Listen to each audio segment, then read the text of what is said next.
Lights out and we are go here at Mugello. It's a really good launch from pole position by the world champion Pecco Bagnaia, trotting straight in behind him. He's Marc Marquez, and Jack Miller got a lightning start as we expected on the Factory KTM. Marquez will hook the inside line, one of the pre-prints at the front as they drop down towards Scarperia for the first time. It's Bagnaia that leads. Marini's trying to get aggressive on the inside of Martin there. That was really close, but Martin stands for a few rain spots there on the camera lens going through. He tries to tough it out on the brakes into San Donato, but Martin will have the inside line, just left his brake in that inches a little bit later. Martin up into second. Bezzecchi sailing up the second place, now through the bottom part of the circuit. Binder on the inside of Zarco there.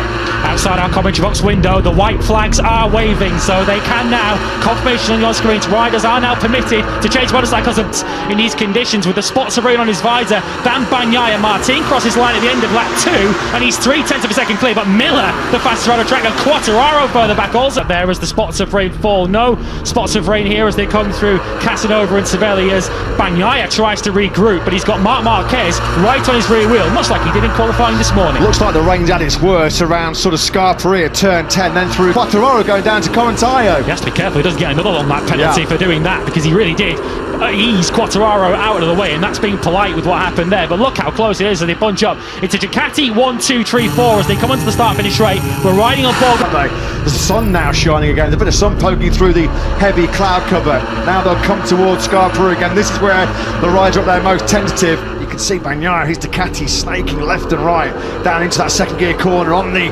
flip-flop, the flicker out then in the third sector. Back with your top three. It's Bagnaia, Martin and Bezzecchi. Martin there with just that little bit of slipstream.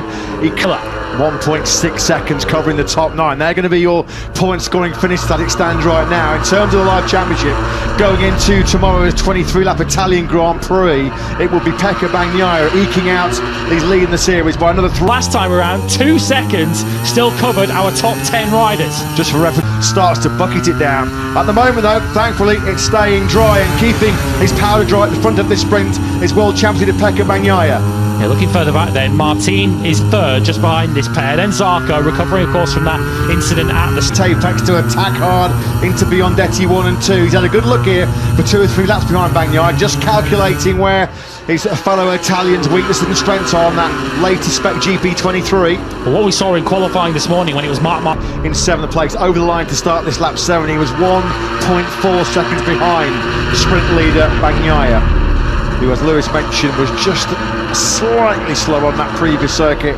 than Bezzecchi. Do not discount that. Both of them sailing wide, and Miller making gentle contact, I think we can say, with Marc Marquez. I don't think Marc will be too perturbed by that. I think he knows the score. Well, yeah, if you give it out, you've got to take it as well, haven't you? So I think Marquez will just see that as all's fair. Second, absolutely mind-boggling stuff. And he could still pinch a point or two at the end of this sprint. We've still got 4 laps to go. He's now in 11th place. Looking into it like a duck to water, hasn't he? He'll be hoping that there's no water falling from the skies here in these last 3 or so laps to go here in Mugello. He's just building that little bit of a buffer here, isn't he? Just making sure that Bezzecchi increasing pressure from Espargaro, Quartararo and Binder.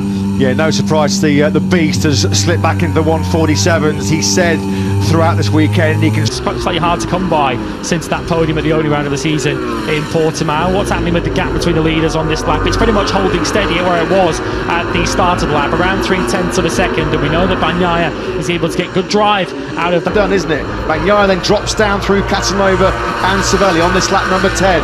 His advantage, he's crept it up to, well, he's gone for it now. He's half a second clear of Bezzecchi. This has been a real strong first 2 sectors from Bagnaia, 0.5 of a second. Is there anything that Marco Bezzecchi can do here to spoil the late Bagnaia party? Yeah, Bezzecchi did respond in the second half of that lap, so he limited the damage on that lap to just a 10th, but he needs a magical final lap here, does Bezzecchi. Not on successive laps. This one has not run its course, so has it, particularly for that final place on the podium. Zarco's trying to close in here and pick up some slipstream late on down the start finish straight. Do you think he's going to follow Martin through Pacini and attack to 11th place, but he loses a little bit of ground in the championship chase. But again, it was another Mugello masterclass from the world champion. He was under pressure throughout, but he did not make a mistake. Once the rain had clearly settled down there on the sprint here in Mugello, 0.369 of a second was the winning margin.